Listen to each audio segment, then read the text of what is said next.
The clinking of forks against plates filled the eerie silence that had settled over our Wednesday night dinner. I stared across the table at Rowan, my husband of 6 years, searching his face for any hint of the loving man I had married.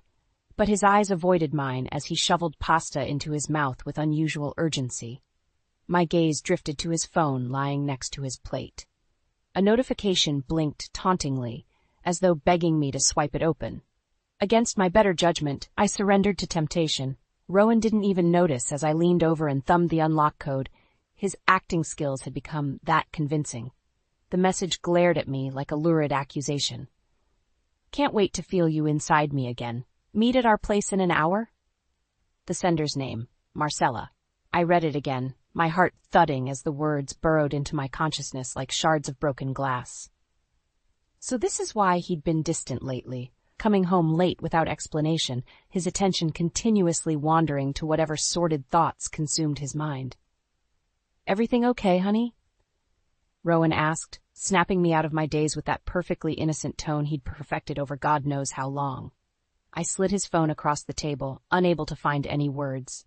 His eyes went wide as his mask finally slipped, allowing a flash of panic to streak across his face. In that moment, I realized the man I thought I knew had been an illusion all along. "Alara, I can explain," he started, but I cut him off with a raised hand. "Don't bother," I said, my voice trembling with a mixture of heartbreak and rage. "Just tell me one thing. How long has this been going on?" Rowan opened his mouth, then closed it again. His shoulders slumped in apparent resignation. 6 months, he finally admitted, the words landing like a kick to my gut. 6 months.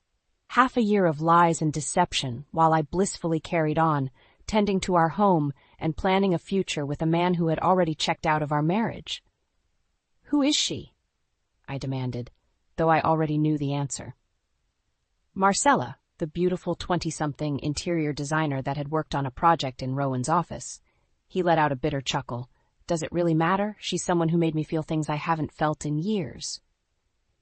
His words lacerated what little remained of my heart. I wanted to crumple to the floor in anguish, to scream until my throat was raw.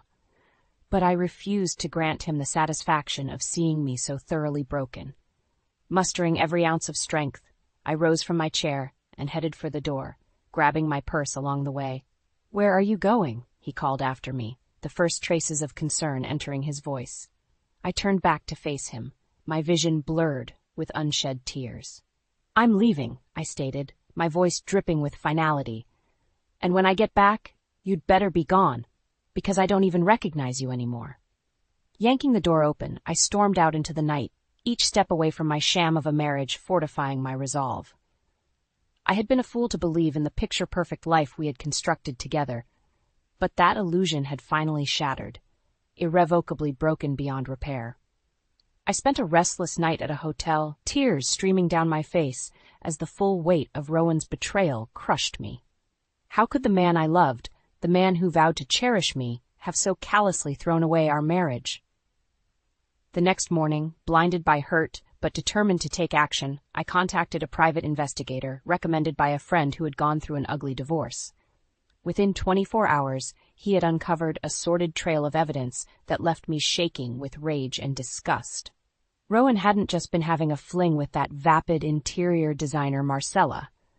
The investigator's report revealed multiple affairs spanning over a year, including emails, credit card statements, and dated photos of Rowan entering different hotels with various women. "I'm so sorry, Mrs. Davies," the investigator said as he laid out the damning dossier on my kitchen table. "Your husband has been quite prolific in his indiscretions." I clenched my fists, fighting back waves of nausea. One name and face in particular leapt out at me. Marcella, the woman whose taunting text had blown the lid off this whole sordid affair. "I want to know everything about her," I told the investigator, my voice hardening with fury. "Wherever she lives, where she works, all of it." 2 days later, he provided me with an address, a swanky apartment in an upscale part of town that I could never have afforded on my own. Rowan must have been funneling money to keep his mistress living in luxury while I stayed at home obliviously. Consumed by a reckless impulse, I drove to Marcella's place, letting myself into the lobby with the temporary code the investigator acquired. Her door was unlocked, the perfect opportunity to corner the woman who had helped decimate my life. I stormed inside, greeted by a lavish interior that instantly confirmed my husband's lover didn't lack for expensive tastes. "Hello?" A silky voice called from another room. "Is that you, Rowan?" I clenched my fists as the lithe, raven-haired seductress glided into view, clad in nothing but a silk robe that clung hungrily to her skin. Her eyes went wide when she saw me. "You!" I spat through gritted teeth. "You're the whore who destroyed my marriage." Rather than having the decency to look ashamed, she arched one perfectly groomed eyebrow as a mocking smirk played across her plump lips. "Well, if it isn't the famous Mrs. Davies, I was wondering when you'd show up to get a good look at the woman your pathetic husband can't resist." White-hot rage engulfed me, and before I could stop myself, my hand lashed out, cracking across her smug face with a resounding slap. She gasped, recoiling in shock, and I felt a savage thrill at having finally wiped that superior look off her face. "You're going to regret that," she hissed, one hand covering her rapidly reddening cheek. "Wait until Rowan hears about this." "Rowan is leaving me for you, isn't he?" I fired back, advancing on her until she backed into the wall. "Well, let me give you a reality check, you home-wrecking snake. He's broke. He's been spending our money on hotels, gifts, this expensive apartment, all to court a little gold-digging tramp like you." Revulsion flickered across her features before her mask of arrogance fell back into place. "We'll see about that," she sneered. "This isn't over, Mrs. Davies. Not by a long shot." I watched in disgust as she slinked away, my desire for vengeance burning hotter than ever before. "No," I thought bitterly as I stormed out. "This is just the beginning." After my explosive showdown with Marcella, I was seething, a volcano of pain and rage that threatened to erupt at any moment.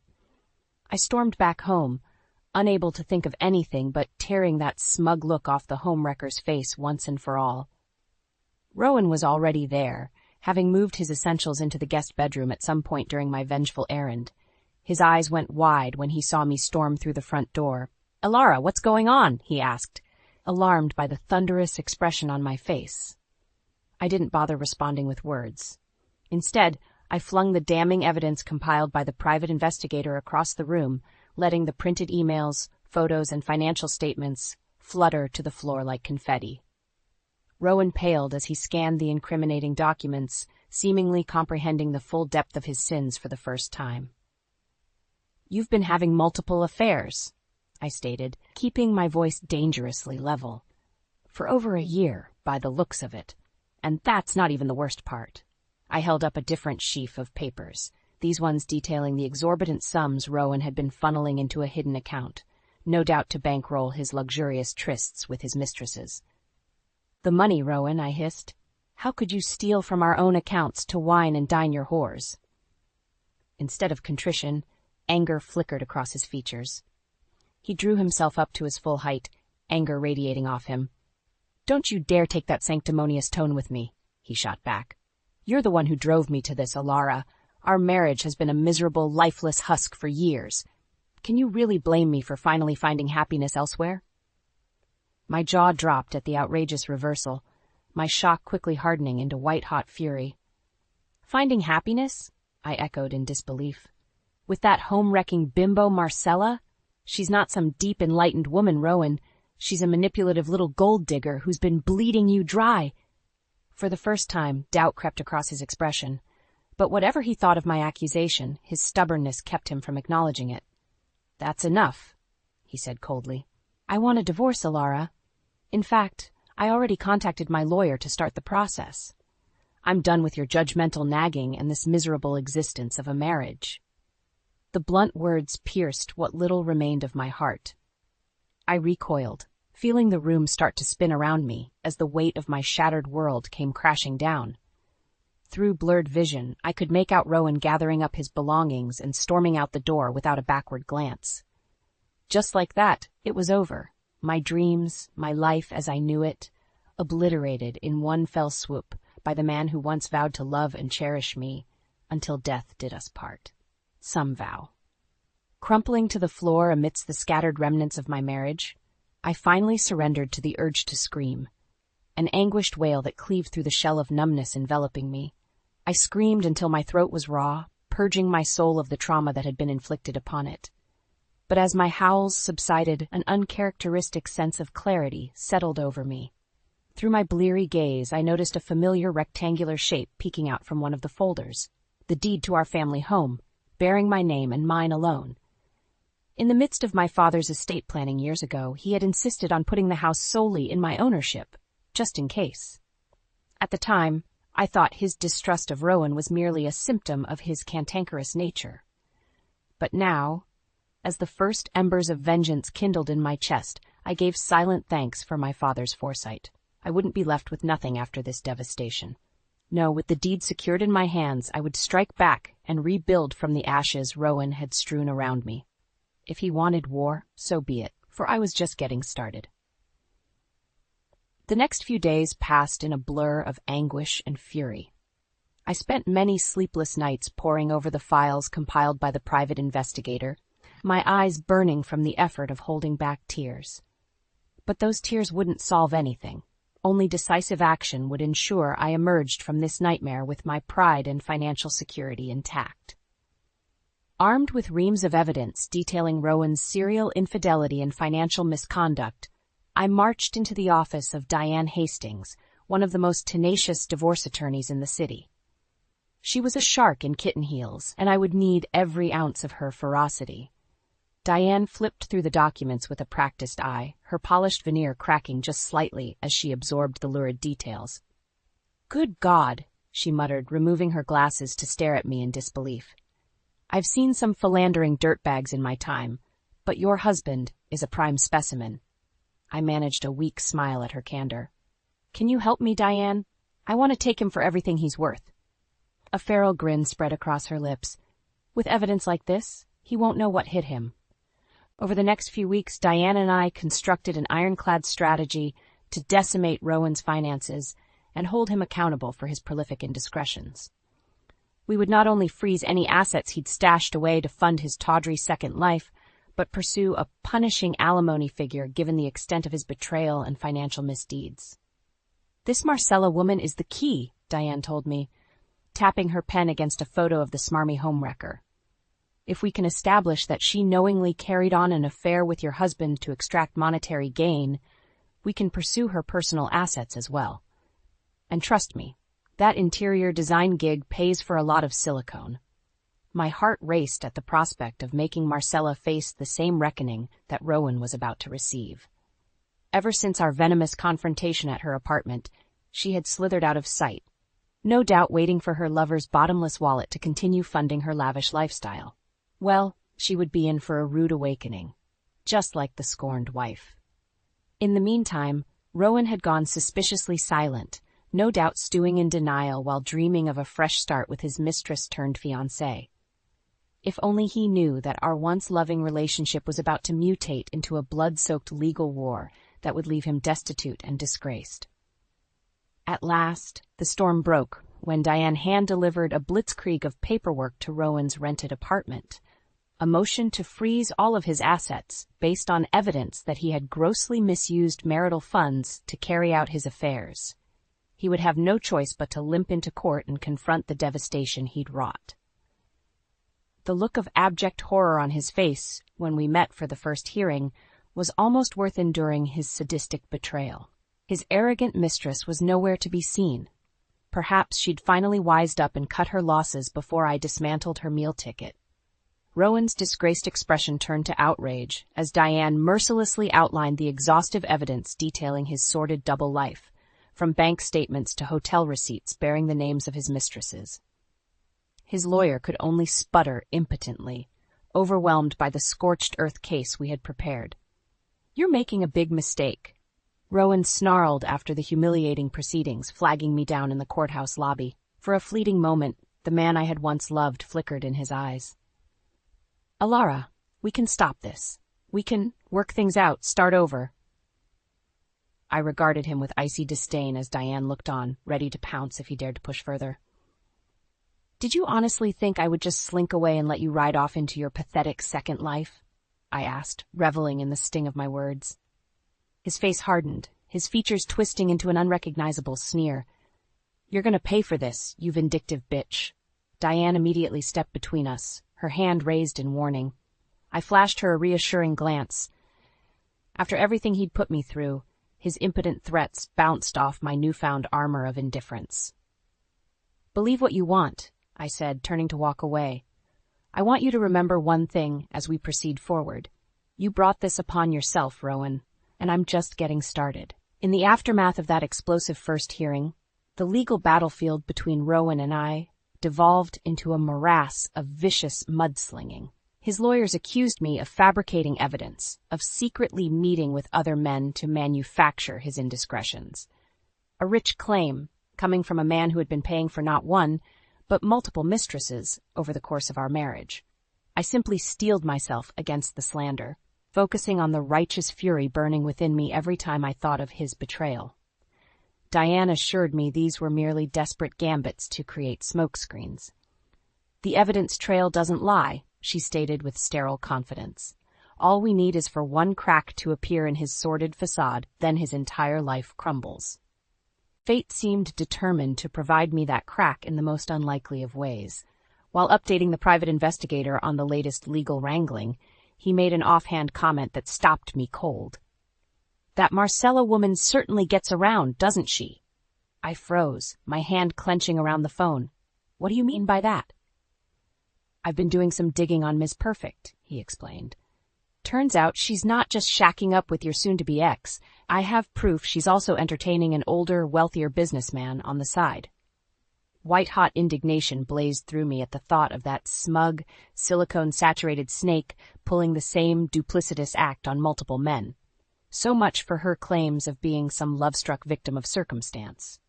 In that moment, a deliciously devious plan began taking shape in my mind. "Keep looking into this other man," I instructed the investigator. "I need to know everything. Who he is, where they meet. All of it." A devilish grin spread across his weathered features. "You've got a juicy one in mind, don't you, Mrs. Davies?" I matched his expression with one of cold, purposeful resolve. "Marcella thinks she can sink her claws into married men without consequence? It's time she learned how it feels to get a taste of her own medicine." Over the next few weeks, Diane and I worked closely with the investigator to quietly assemble an airtight case confirming Marcella's extracurricular dalliances. We obtained photos of her entering a high-rise luxury condo belonging to business mogul Christopher Woodrow, a 60-something tycoon with a vast empire under his control, and more importantly, an extremely image-conscious wife sitting atop that empire. "You know what they say," Diane mused as we pored over the surveillance stills of Marcella and Mr. Woodrow in decidedly compromising situations. "Mistresses always tell their married lovers that they'd never actually leave their spouse. For a woman like Mrs. Woodrow, learning her husband's side piece has been playing the same brazen game with other wealthy marks, well, that might just push her over the edge." My eyes gleamed with vengeful anticipation. Marcella would get her sanctimonious, holier-than-thou attitude forcibly readjusted once we went public with her rampant infidelities. If she thought she could sully the sanctity of marriage for her own devious ends, it was time her world came crashing down around her too. And Rowan? Well, when footage emerged of his beloved fiancée cavorting with other wealthy paramours behind his back, any glimmer of sympathy would shrivel within him. The ultimate insult for a man who had risked everything to leave his family behind for her hollow promises of love. They were the perfect marks, both of them consumed with avarice, arrogance, and lust, now mere lambs awaiting the slaughter I was meticulously preparing. By the time I was done, not even the ashes of their bloated egos would remain. After weeks of quietly compiling the damning receipts, photos, and call records, everything was finally in place for my grand counterstrike. I could scarcely contain my eagerness as I dialed the number for Diane's direct line. "It's time," I said, my voice dripping with finality. "Let's burn this whole sordid facade to the ground." The annual Westbridge Charity Gala was the perfect stage for my grand vengeance. A swanky, high-profile event frequented by the city's elite upper crust, including Rowan and his precious Marcella, who would no doubt be reveling in their freshly minted reputations as a glamorous power couple rising from the ashes of my failed marriage. Little did those two arrogant fools suspect that their entire sham of a relationship was about to detonate in front of all their well-heeled peers. No amount of public niceties or honeyed lies would insulate them from the reckoning I had meticulously orchestrated. When Diane and I arrived at the lavish Westbridge Hotel ballroom, our eyes scanned the glittering crowd for our intended targets. Sure enough, there was Marcella draped over Rowan like a sleek, overpriced trophy, her skin-tight scarlet dress leaving almost nothing to the imagination. Eyes on the prize, Diane muttered in my ear, as I felt a pang of disgust and pity for the man I once loved. It's showtime. Our preparation had been perfect. While mingling among the city's elite under the guise of donor solicitations, I slipped Diane's assistant the incendiary photos and videos we had compiled of Marcella's rampant infidelities.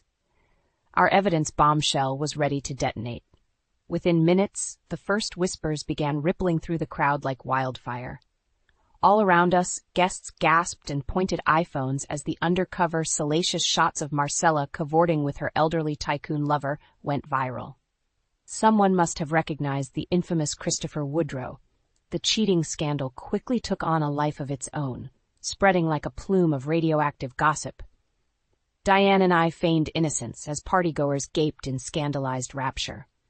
But from the corner of my eye, I glimpsed Marcella's face draining of color before her gaze met mine across the ballroom. Her painted lips contorted in rage, finally connecting the dots of who was responsible for her spectacular public unraveling. Bingo. Just then, a sleek ivory shoe appeared at the edge of my vision. I followed the impossibly toned leg attached to it all the way up to the stunningly furious face of Miranda Woodrow, Christopher's scorned, ultra-affluent wife. "You cosseted little whore?" she snarled, spit flying as she seized Marcella by her expensively coiffed hair. "Did you really think you could keep making a fool of me behind my back?" With that, Miranda violently wrenched Marcella around to face the crowd, ripping the front of her dress open in a shower of sequins and exposing her artificially enhanced assets to the entire gala audience. Marcella shrieked as camera flashes erupted like strobe lights, her arms frantically crossing to cover herself. My eyes darted across the room to find Rowan staring slack-jawed at his disgraced fiancée, a nauseating mixture of shock and self-pity etched across his features.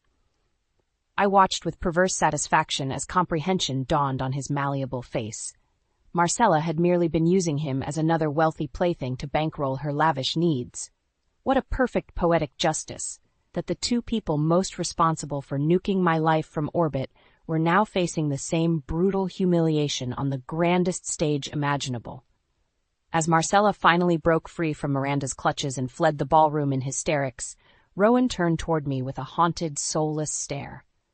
Our eyes met across the crowd of aghast guests, and in that moment, I allowed the full force of my vindication to blaze across my expression.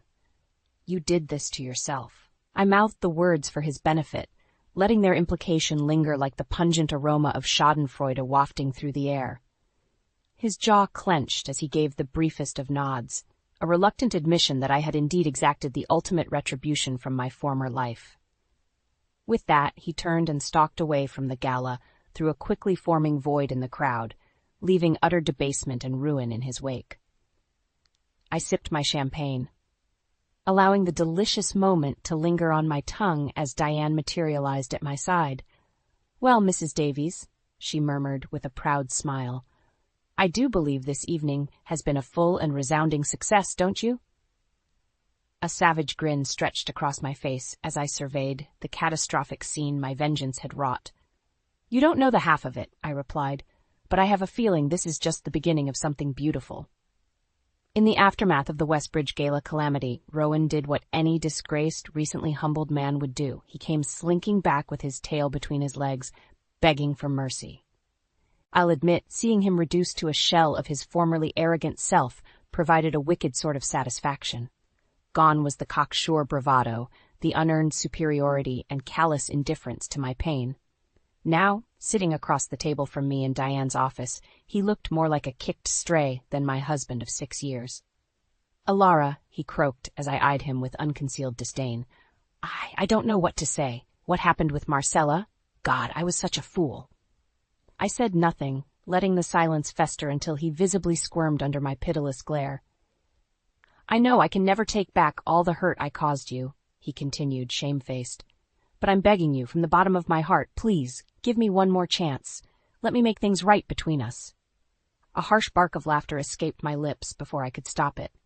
Make things right? I echoed incredulously. Rowan, you cheated on me repeatedly with multiple women over the course of our marriage.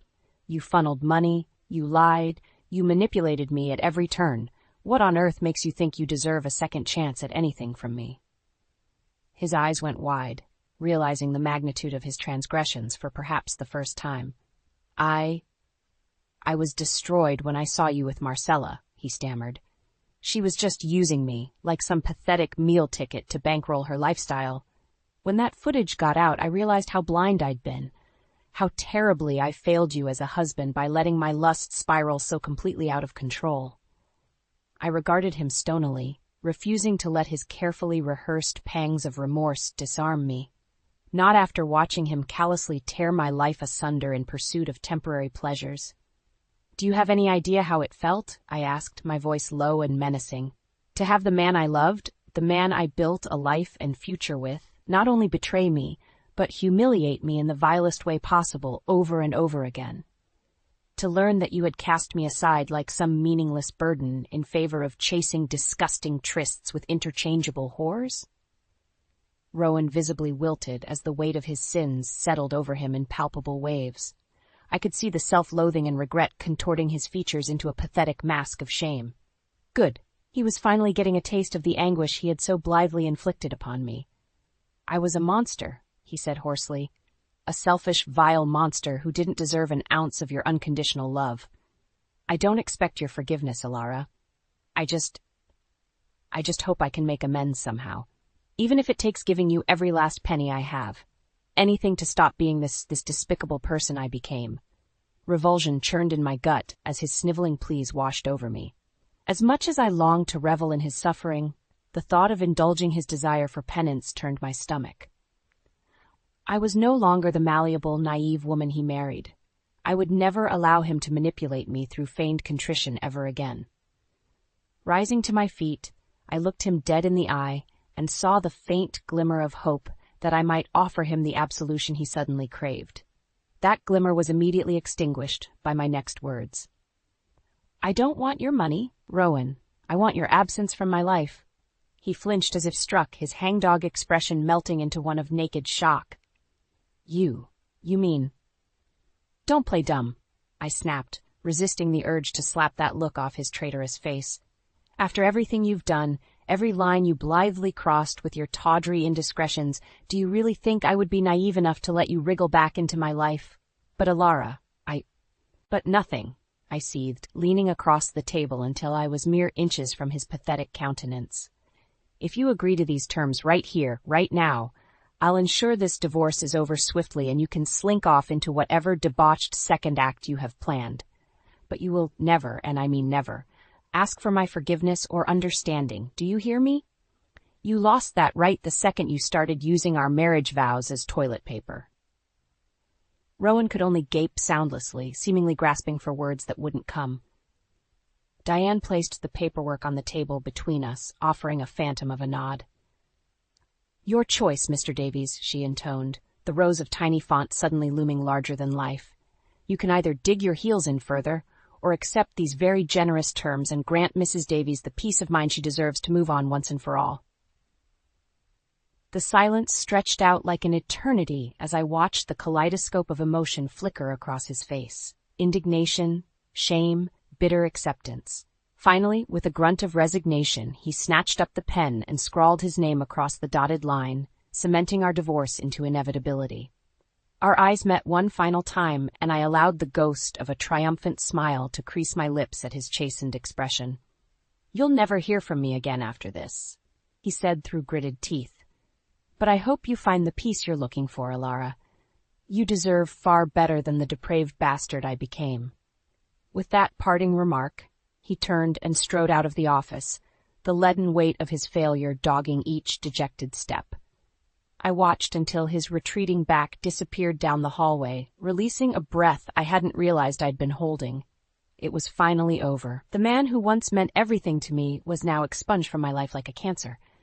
I could at long last close that sordid book and prepare to move forward into my new reality, one of my own creation, shaped by the venom of his actions. Diane placed a reassuring hand on my shoulder, her customary shark-like grin softening at the edges. "You did it," she murmured. "You reclaimed your power and dignity. I've never seen a woman rise from the ashes like you have." I returned her smile, the promise of untold possibilities glimmering on the horizon. "This was only the beginning," I said resolutely. "My rebirth starts now." 6 months after Rowan's bitter departure from my life, the ink was finally dry on our divorce settlement. Thanks to Diane's tenacious legal wrangling, I emerged from the ashes of my shattered marriage with the lion's share of our formerly shared assets, including the deed to our family home, where I could begin anew. As part of the agreement, Rowan was legally prohibited from attempting to contact me. Not that he would have anyway. The last I'd heard through the grapevine, he had slunk off to lick his wounds from the scandal, living in quiet shame after our explosive downfall shredded his reputation. I couldn't say I derived any joy from seeing him laid so low. My focus was solely on myself now, on embracing the new chapter stretching out before me. Still, there was a certain cathartic release in knowing the man who tried to destroy me had been rendered just as devastated. The papers had certainly enjoyed dissecting every lurid angle of our divorce saga. The headlines blared about the scorned wife who outlasted her cheating husband and the rise of a new divorcee warrior queen. While slightly crass, I couldn't deny the grim amusement I felt at being rebranded a folk hero by divorces vicariously living through my vengeance. It was a strange feeling, but not entirely unwelcome after the trauma Rowan had inflicted. I refused to wallow in victimhood. My new life would be one of strength, resilience, and creating something positive from the ashes he left in his wake. Which was why, nearly 3 months after the official divorce was finalized, I hosted an intimate gala of my own in the ballroom of Westbridge Hotel, the site of Marcella's ultimate downfall all those months ago. Around me, the city's elite and affluent mingled amidst towering centerpieces of fresh roses, while a string quartet provided refined ambiance. Only this time, there would be no sordid scandals or uncovered affairs to upstage my event. No, this gathering was the inaugural fundraiser for my namesake foundation, Alara's Light, devoted to supporting women who had survived the betrayal of infidelity and emerged stronger for their resilience.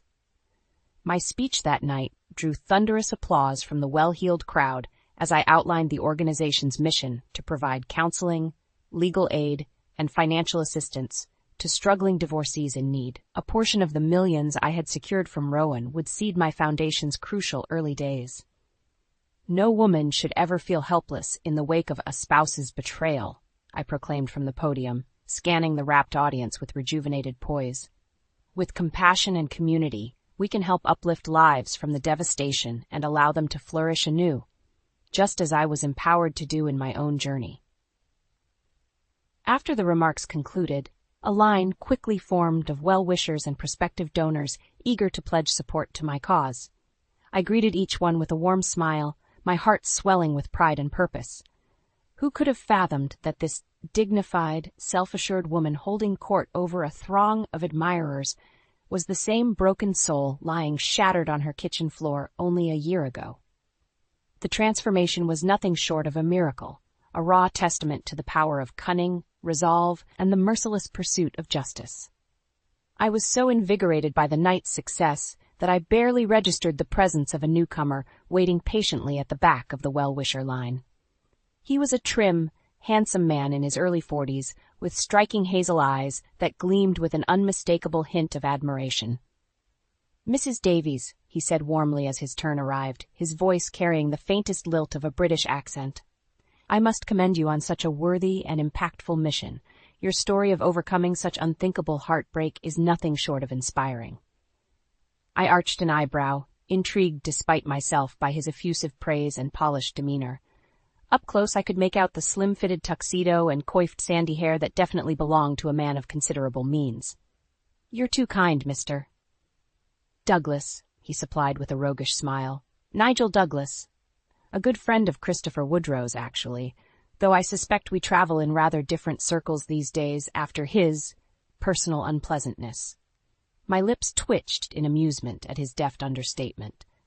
Of course, the humiliating affair between Marcella and Christopher Woodrow had irreparably nuked the tycoon's marriage and reputation. Nigel was no doubt alluding to having cut ties with the disgraced mogul in the aftermath. "I'm a journalist by trade," he went on, seemingly emboldened by my bemused expression, "though my true passion has always been amplifying stories just like yours, of courage, perseverance, and the remarkable resilience of the indomitable human spirit." My heart fluttered as our gazes remained locked, a tantalizing electric charge seeming to crackle between us. This Nigel Douglas was certainly full of dashing charm, not to mention being rather easier on the eyes than I'd grown accustomed to in recent years. "Well, Mr. Douglas," I said, extending my hand as a coy smile played across my lips, "if the spirit truly does move you, perhaps you'd allow me to give you a more intimate account of my trials over a drink sometime soon?" His grip was warm and confident as he accepted the proffered handshake, holding it perhaps a touch longer than necessary. "I would be utterly delighted, Mrs. Davies, more than you could possibly know." As I watched him depart through the twinkling crowd of socialites, I felt a giddy spark of excitement that had long eluded me, the thrill of new possibilities and a future unshackled from the trauma of the past. The crushing weight of Rowan's betrayal had nearly destroyed me, but by the alchemy of my own iron resolve, I had spun that devastation into abject triumph. The future was finally mine to craft anew, on my own terms. And this radiant night under Westbridge's glittering chandeliers was merely the first mingling rays of the new dawn I had clawed back into existence. No longer a victim, but a victor, reborn from the ashes of my former life. Of my former life. Of my former life. Of my former life. Of my former